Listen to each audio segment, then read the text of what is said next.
All right, how's everyone doing? I'm Rich CELENZA. Thanks for checking out the Rich CELENZA Show. WTF are you talking about? So today, what I want to get into is basically having you create a formula in your life that works best for you and only you. And I don't think a lot of people do this, and I'm always trying to work on this, but I think what a lot of people don't realize is they're a lot simpler than they think they are, and they've actually, I think, over or cluttered themselves with a lot of things that have exhausted themselves or have taken up a lot of their time. And a lot of time that they're wasting isn't even things that they're truly interested in. And I realized this a lot when I was traveling. So I always was somebody who always had to keep busy. And one of the reasons I think I just was when I was younger, I played a lot of sports and was in school. And then I also, as I went on to work with my father in the vending business, we always had to collect money at bars. And then we always had to service the locations if we had service calls. And then I was trying to work out and party on top of that. And then you're trying to, you're in a relationship, maybe, involved with that. I was just always had to go. And I'm still always on the go. That I'm not going to say. I'm usually on the go. I have to do that. I have to go to a restaurant, coffee shop every day. I have to go to the gym almost, not every day, but most of the time. I have to do certain things. But when I was traveling so much and hitting a lot of cities at one time in my life and traveling to a lot of different states, I kind of realized, how long a day and what you could truly get done. Especially when I was catching, and I'm still catching sometimes. I could catch 12 to 17 flights a week. It's amazing what you can get accomplished if you put your mind to it mentally and physically, right? It's also amazing how much you don't get accomplished if you just sit around not doing anything. What was interesting is one of my closest friends who worked with us in the vending business, he never wanted to do anything, and I never stopped wanting to do something. So it was very interesting, the opposite ends of the spectrum that we were on. I made him go, go, go, and he kind of put the brakes on me sometimes to slow down,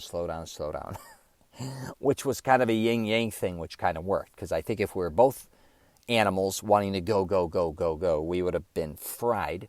And then at the same time, if we both sat around all the time, we would have never gotten accomplished what we wanted to get accomplished, especially when it came to working out. And the only thing I would say about him, which was quite interesting, the only thing he always had to do was work out. And we were workout partners for many, many years, decades. He'd always get me to the gym. And I was always a slow starter.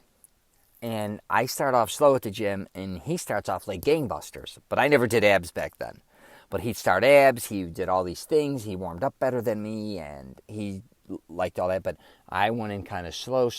Then I never wanted to leave the gym, and then he was exhausted and wanted to sit around and get the hell out of there after a certain amount of time, which was kind of funny because I made sure we got he made sure we got to the gym. I made sure we always got a full workout in, and we accomplished everything we want to accomplish. So that if you do have a friend that's kind of the opposite of you to a certain extreme, sometimes look at the benefits with one another. It's kind of funny how that works in life, but let's get back into this here a little bit. What the hell was I talking about with the creating your own formula? Sometimes I go off on those little tangents. And what I realized when I was traveling is I didn't have a lot of time to get things done that I wanted to do, if that makes sense, because I'm either in a car driving to somewhere or I was at a plane, and unless I was doing something on my computer, writing or something, then I had to do the actual job when I got to the location. But I still wanted to get things done I wanted to get done. The thing was, I had to decide what did I want to do. Because my time was so, my father even said that to me recently. He says, my God, for 30 years you used to complain all you did was drive from bar to bar to bar. And now, basically, all you do is fly from city to city to city. It's just another level of it. Because I used to say in a car, when you're driving, you're getting nothing accomplished for the most part. I mean, you're doing your job, but it's so much dead time sitting in a car back then, unless you're a writer or something, or when you're driving a car. Or a lot of times, even sitting in an airplane, I see a lot of people doing nothing but watching movies, which I love movies, or reading, which is wonderful too, But there's not much more you could do. You have to sit there. I mean, you can only meditate for so long and sleep. You're kind of stuck. So what I started to do was realize, even before I started traveling so much, just in my life in general, I had 24 hours. What was I doing throughout the day? Was I really, if you sleep, I like sleeping. I like taking naps. But when I wasn't doing those two things, what was I really doing besides just work? Obviously, we work. But I'm saying a lot of times, what else was I doing? Was I doing what I wanted to do? Or did I keep being put in positions doing things I didn't want to do? Was I getting accomplished what I wanted to get accomplished in the amount of time as well? One thing I underestimated when I was younger was making movies. I've discussed that in my previous podcast, how much time and effort that took, especially back then with no phones, internet, all that shit. We had the internet. I take that back, but it was in its minute phases. Let me get some water here. But when it comes to your life, there's a formula, I can assure you. It's going to change because you're always evolving. But there's a formula right now that can, I think, make you a lot happier than you think. You just haven't figured it out. It's like a problem, math problem, or any other problem. And I think if people become more self-aware of what makes them happy, and continuously doing that and taking time to do that and not lying to themselves or filling their life up with a lot of bullshit or shit they don't want to do. And, you see a lot of people say, for instance, want a big house. They go buy a big house. Before you know it, they're a slave to the house. They didn't realize how much time and effort it would take to clean it. Even if they have a cleaning lady, how much time and effort, and that goes for exterior-wise too. So a lot of people want a garden. They don't realize how long it takes to maintain it. They want a pool. They have to, if they don't service it, they got to pay someone else to do, which on the flip side, again, the expense of having a big house. Even the electricity bill I talk about. All these different types of things, again, the formula of your life, was it to have a big house? If it was, wonderful.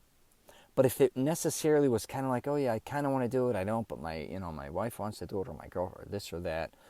I'm just using this for an example. If you're not 100% behind it at that point in time in your life, do not include that in the formula. Now, if it is in your life and you're miserable because you're either house poor or it's just daunting, it's taking too much of a time on your wife, or if you got this big house, you don't have anybody there but maybe one kid, you might want to consider downsizing.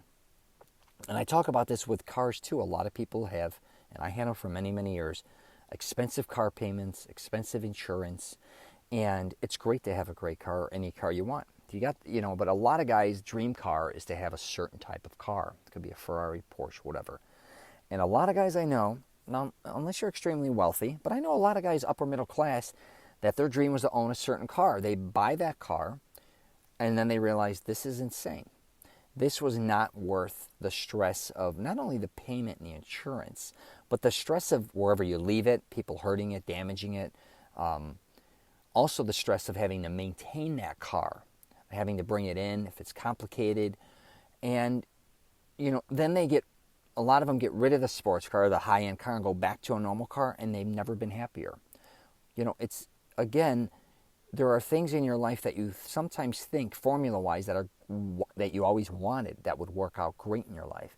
But you didn't sometimes realize until you owned it or went through that experience that it wasn't what you thought it was. And again, if you're in those situations, you just got to accept them. And I've been in those situations. That's why I'm describing it. Perfect description would be, I think a lot of times, would be a boat. I grew up around a boating family. Most of my family members had boats. Our summers were spent in the summer home, and they all had boats. They loved boats, small boats, fast boats. My dad even lived on a lake up until a few years ago. He sometimes even had two boats. He had a pontoon boat, and he had a speedboat, whatever the hell you want to call it, because they love my family members. My step-family members were huge into water skiing. My stepmother was the #1 water skier in the world at one time. She started the SeaWorld ski team and all these things, or was a part of it, out of Wonder Lake, Illinois. But my point is, with boats, I never wanted to own a boat because I seen all the stress that went along with it. Now, if you love boats, you're going to go through it. But a lot of guys I know don't realize when they buy a boat or get a boat, all the shit that comes along with it. Maintaining it, storing it, cleaning it, If you don't have a dock, my father had a dock at his house, which made things a lot easier. A lot of people, hauling it in and out, pick up, drop off. If it breaks down, getting a mechanic, bringing it, just the whole thing is really complicated. Not to mention, for the most part, you lose your ass on a boat. I don't even think most people realize how, especially if you're not maintaining your boat at the highest level, how most of the time the depreciation value of these things. And there's a funny saying about a boat is the best day of your life, one of them, is buying the boat. The second best day is selling it, or something in that nature. I don't know it exactly, but it's something like that. And I think when I look at a lot of things in life is it worth it? Does it fit into my lifestyle, the aggravation aspect of it? Like, back to the formula, does it fit in to my life where it's worth what, is it really worth it? And sometimes I even flip-flop myself, because I'll go from wanting to get, and all this obviously depends on your financial situation. If you're loaded, you could do whatever the hell you want, and everybody can maintain it for you, and God bless. But for most people who are middle class, even upper middle class, I don't think they sometimes realize, especially if they're younger like I was, and you kind of come into money in your late 20s or your early 30s or mid 30s, you're really not as sharp as you think you are. And you don't realize all the baggage, a lot of the baggage that comes with a lot of things you want to do or that you want to get. And I've discussed this before on my podcast. If you look at a lot of people in their life from a formula standpoint, they're pretty simple, especially men, I think. I can't speak for women. But men, a lot of times, that I know, they like sports, not all of them. Or it seems like on the flip side, a lot of them are geeky guys. They love video games. Some love both. I'm not going to categorize all men. But some like fashion, some whatever.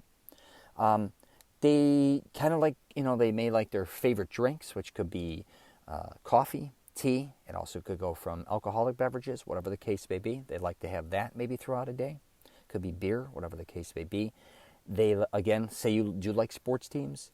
A lot of people may like the NFL. And let's just say, for instance, you don't get to see your team. You live in another state. You may want to get the NFL package, but instead you have a car payment that's a lot more money. You may consider selling the car and getting the NFL package. A lot simpler if you love sitting around watching football. I'm just giving you an example of what I think some people... But again, I'm just going by what I think a lot of guys out there like to do, that I'm surrounded by. I can't say everybody. But if you like to read, for instance, if you are doing something where you don't even have enough time to read for an hour or two a day, and you just want to sit in your bed or sit in an office and read, again, that's a formula. You're going to have to figure out a formula to fit that in. What are you doing that's stopping you from that? If you're doing things that you love better than reading, you just have to accept it. Say, wow, I only have so much time and I don't have time to read. Maybe I'll just do it on weekends for an hour or so. But if you look at your life, are you spending too much time watching television, or are you spending too much time doing whatever you're doing? I don't know if it's after work, maybe hanging out, drinking in a bar.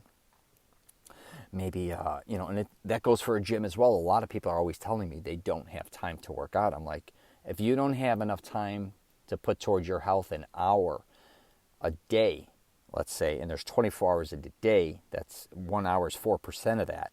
If you're not willing to take care of your health, then your life has really got to be upside down. Because I can't see somebody, neglecting their health over anything.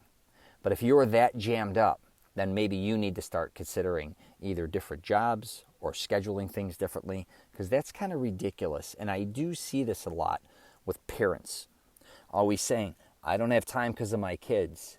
I got to do this for them. I got to do this for them. I got to do that for them. I get it. I had kids. I had my daughter played 4 sports a year. I had the other one in fashion and modeling. I get it. But I still was able to figure out what I wanted to do too throughout the day.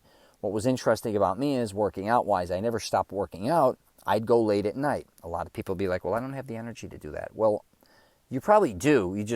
You're too late. You just don't want to do it. But I used to get up with my kids in the morning. They'd go to school, do their thing, come home. We'd do sports, school, even do Disney, SeaWorld, Wet n Wild, all that. They're going to bed, 8:30, 9 o'clock. I would take off to the gym. That's what I would do. Yeah, was I tired? Yes, but I got through it.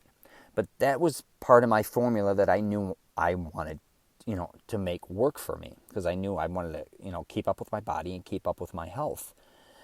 You may be in a position where a lot of things, again, you're doing don't fit in the formula of your life, which makes you happy. And when I decided to do this podcast, I said, where the hell am I going to have time? And I still keep saying I want to start interviewing people and doing all these other things. That's part of talking about a formula. I wanted to incorporate that into my life. I just haven't had I've had the time to do it, but I actually haven't at the same time. I can schedule it, but with my job sometimes it's hard to commit to certain schedules because my schedules change so much. But also with my YouTube videos, I used to say I don't have time to do that shit and then do this and that. The reality was I started to find out how I can incorporate YouTube videos. One was mainly if I was going to eat, I could shoot a quick video, what I was doing. I would just describe it at the beginning. And then I would shoot the video. Or when I was at a gym, I do a quick video at the gym. That's the time I have to do it. And then a lot of times I was thinking, when am I going to have time to edit this stuff? And back to being on an airplane, when I'm on a plane, that's usually the time I spend to edit my videos. And I also made sure when I shot my videos, including my podcast I do no editing. I don't take any notes. I don't look at anything. When it came to my videos, very small edits. I just go on a tangent and I'm done. I don't give a shit if it doesn't sound perfect. I don't care if my audio is perfect. I don't care about any of that shit. Because again, I only am going to dedicate so much time and effort into those things, but I was able to still fit them in. I always thought I could never fit those in, but I am. And again, instead of so if I'm doing a podcast, it could be, the trick I realize with that is I either do them when, I don't always schedule them. If I have a certain half an hour or an hour here, I just do them. I don't think about it. Throughout the week, I take notes on the subjects, but I fit them in. And there could be a lot of things in your life you could probably start fitting in these different time periods. You just don't want to do it. Or you're too lazy to do it, or you're just confused. A lot of us just have these schedules that are so crazy. And I get some people go to full-time school, like my daughter, and full-time work. And I keep telling her I have to get to the gym. I was like, I don't have time. But I'm like, no, you do have time. There's a lot of time still throughout the week. That doesn't mean you have to go 4 or 5 times a week. You can find the gyms right down the street from you. You could find an hour, hour and a half a few times a week. You're just a lot of times either doing something, that is wasting some of your time. And I think that's what I'm going to wrap it up with there, is there's so many things if you look throughout the day, if you really start absorbing your days. You're probably watching too much television. I know I'm watching too much YouTube a lot of times. So I know I'm like, oh, Jesus Christ, I just wasted a half an hour doing this shit. I could have done this or that. But again, I like fitting that in my formula of my day, but it's when I go too far, which is almost all the time. But I do think a lot of people, again, sit around doing a lot of things they don't realize they're even doing and wasting time. And it could be many different things. I don't live your life, but if you are doing that, take a piece of paper, or you could even take your notes on your phone and kind of write your days. It's kind of like a diary for just a couple weeks. Write down what you're kind of doing the times you're doing it. You're probably not going to do this, but if you did do this and you go back and look at it, you'd be shocked. You're like, what the hell? What did I do this for? Why did I go there? I'm doing this. Why did I do that? I can't believe I sat from 7 o'clock to midnight and I watched Netflix. That's crazy, 5 hours. And I'm saying that I can't read a book, right? Or I went out for drinks after work with my buddies. We're only supposed to have one drink. I was there 3.5 hours. Then after that, I went and did this or that or whatever the case may be. Then on the weekend, I slept till noon. I overslept. Then I got up, and then I was supposed to do some landscaping, but instead I went and whatever I did. I went to look for fishing equipment. And then before you know it, my buddy called me, and then we watched the college football game, which is cool. But then after that, I just came home, crashed at 8 o'clock. Whatever the case may be, you'll start to see really what your schedule's like, because I don't think a lot of us realize our schedules. So just something to pay attention to, and I thought I would do a podcast on that. So if you get a chance, check out my YouTube channel. I do a lot of things fitness related, kind of like what I explained. I'm on LinkedIn, Twitter, Facebook, and Instagram. And if you're traveling, safe travels. And please, man, build that formula for your life that works for you, specifically for you. If you're constantly doing shit for other people, you know what I mean? That's on you. You know, a lot of people I think are depressed, and I get it. And one of the reasons they're depressed is because they're not doing shit they like to do, man. If you like bowling and you want to go join a bowling league, go do it. I get your kids may play sports on a certain night. Well, you know what? That night, maybe your wife or a friend could take over and you go to the bowl. You may want to play darts, a billiard league. I don't know. But there are a lot of things that we've done in our past that we love to do, that we stopped doing and we miss. You may want to revisit those things because, you know, just because a lot of times we get married or our life changes, which it's always evolving, doesn't mean we can't still do things we love to do. And I think a lot of times we sacrifice a lot or everything, and before you know it, you're doing what everybody else wants to do and never doing anything you want to do. So, all right, take care, and again, if you're traveling, safe travels.